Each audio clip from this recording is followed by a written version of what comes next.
What is going on, everybody, and welcome back to another fishing adventure. Today I went fishing at 6 a.m. and fished till about 8:30 a.m. and got 0 bites, no fish whatsoever, but I did film this cool sunrise though. So because the fish weren't biting, I've decided to come home and install the new fish finder on the JON boat. So I went out and bought a Helix 5 G2. This is going to be the fish finder for the back of the boat. I do have a fish finder up here. This fish finder is good, it works great, but the transducer is on the trolling motor. So that only works when the trolling motor is down in the water.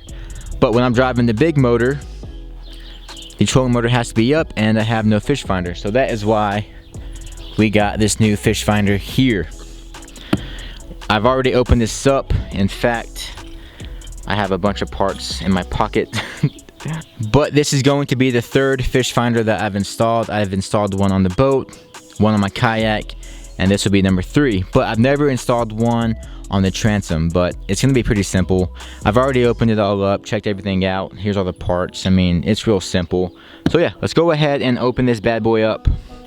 Like I said, I've already opened this up, but you can't have installing without unboxing first, right? So, oh yeah, paperwork. We got the mount, the transducer, power cable, and the screen. So let's go ahead and get rid of all the plastic.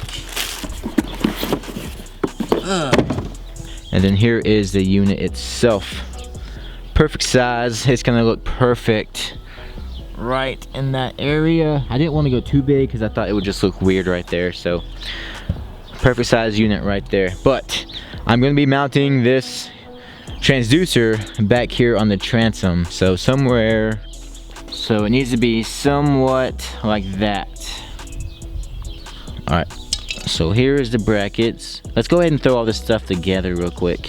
All right, so this goes here. This goes around that. This goes there. That goes here. Bam. Okay, there's that. Now this piece, could y'all see that? Yeah. Now this piece is a little tricky, but not too bad. It goes on like so. Yeah. Okay, so now we got that. Let's go back down to the transom now and see where it needs to be. Most people put it on the right side, but it all depends on what way your motor rotates. So mine's supposed to be on this side, so that is where we're gonna put it. Once again, this is awkward. Let's get this back on. I need this. Maybe I should run this cord up through here. Yeah, I'm gonna do that and it will hide it better. Yeah, getting ideas. Anyways, I'm getting distracted is what I'm doing. I'm skipping steps here. In the instructions it says this plate needs to be 1/8 inch from the bottom of the boat because it's an aluminum boat. If you have a fiberglass boat, it needs to be 1/4 inch up. But this is aluminum, so 1/8.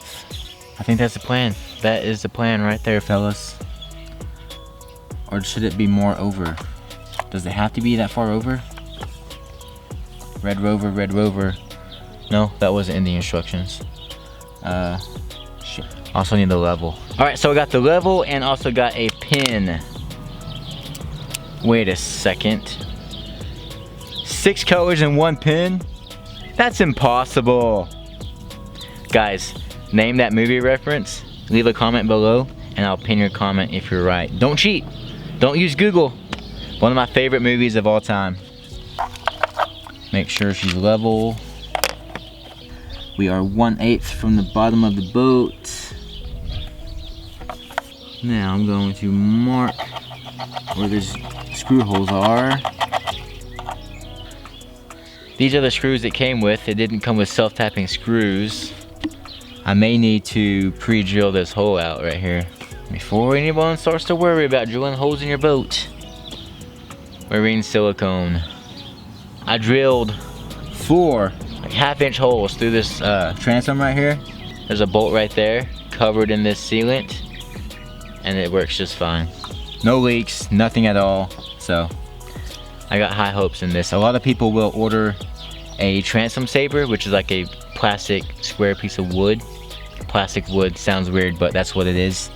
And you just adhese it to the transom and then you screw into that. But like I said, I have really high faith in this stuff. It works, so I don't want to wait another week to get that shipped to the house. So I'm just gonna screw through it like normal people do.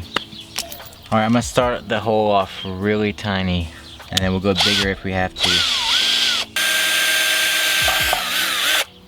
It feels so wrong screwing into your boat.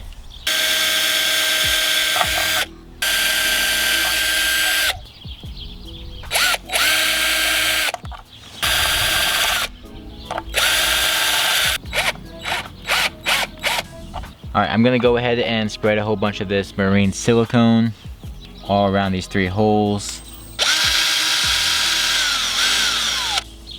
Life hack. I'm gonna put a healthy amount too. I'm also gonna put this on the inside as well once I'm done with the whole thing.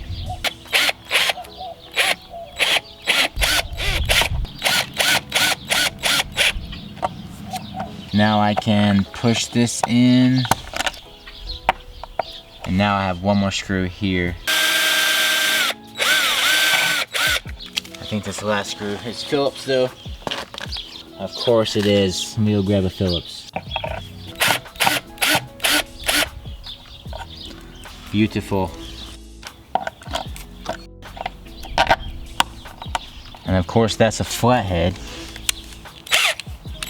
It's supposed to just be hand tight, so I don't want to go too tight with it, but it also needs to be level with the boat, which is not. So that may look like it's steep or not level this way, but it's on a downhill driveway. So I'm looking at it through the bottom of the boat and kind of following it through. I think that will be perfect. I may need to make adjustments on this, how it's angled once I'm in the water. I'll just have to bring a flathead screwdriver with me. But that is mounted there. And like I said, I'm going to be putting the cord through here like that. And now I'm going to go ahead and silicone all the screws on the inside of here. That way no water will ever leak through that. Okay, so my original plan for the transducer wire was to come up here, go straight down, and I ran it under this bracket right here and then that direction. But I took that out and then I ran it diagonally up here over to this side, and I took out this screw of this C-clamp and ran it under the C-clamp, and it's gonna go down and then through here underneath the decking, and then the other part will reach out to this bracket here. This isn't tight or anything, that's still loose, it still moves around. It's not pinching the wire, it's just underneath it. Let's go ahead and take off the battery cover. I'm going to be running this fish finder on this battery. This is the trolling motor battery. I really didn't want to do that, but I also don't want to add more weight by adding another battery, so I need to see where the 2x4 is under this. Okay, cool. So there's a 2x4 that runs right here. Oh, duh, you can see it right here. So that 2x4 continues all the way up. So that means I can put it as close to the edge as possible, which is good because we do stand back here to fish, and I don't want this to be in the way of us walking around back here. So that is perfect.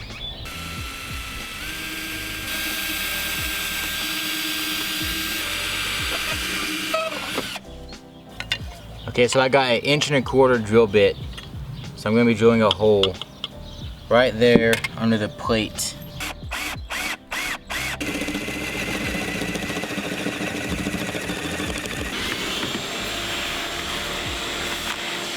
Dang it, just sucked up a screw. Was it the screw? Oh, so it's that screw. Okay, I don't care about that screw. I can replace that screw easy. Dang it, another problem. I have a support beam 2x2 right here as well that's blocking the access to that. That's what's blocking the wire. And also what's supporting this piece here, so it has to be there. We're just gonna drill a hole through this and problem solved. Boom, now we have a hole.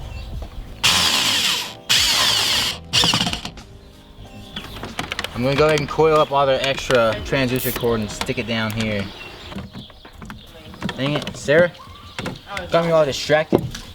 Tell me about it. Huh? I said they also want to go to Tennessee. Oh gosh. All of cheap go. Where do you want to go? I don't know. Dang it, Sarah, you got me all distracted. I'm sorry. What are they gonna say? Alright, so there is the transducer cord all done and neatly packed in here.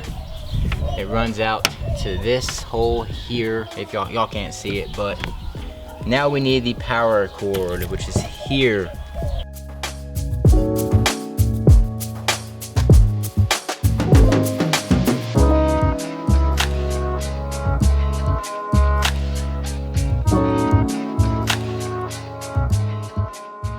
I got the battery wires hooked up to the battery, and now I'm going to cover it in liquid tape. Make sure nothing ever touches these terminals and causes a fire. That's the last thing you want. Okay, so we can get the battery cover back on, put this hatch back on, and now we are ready to screw on the base.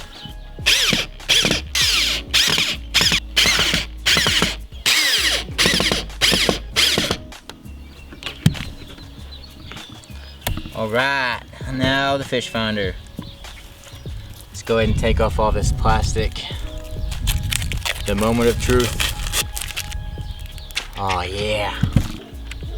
Let's plug her in for the first time.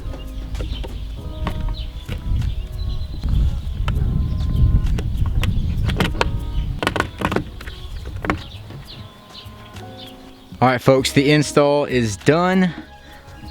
Let's make sure the battery is on. All right, first time turning on the fish finder. Let's see if she works. Power button.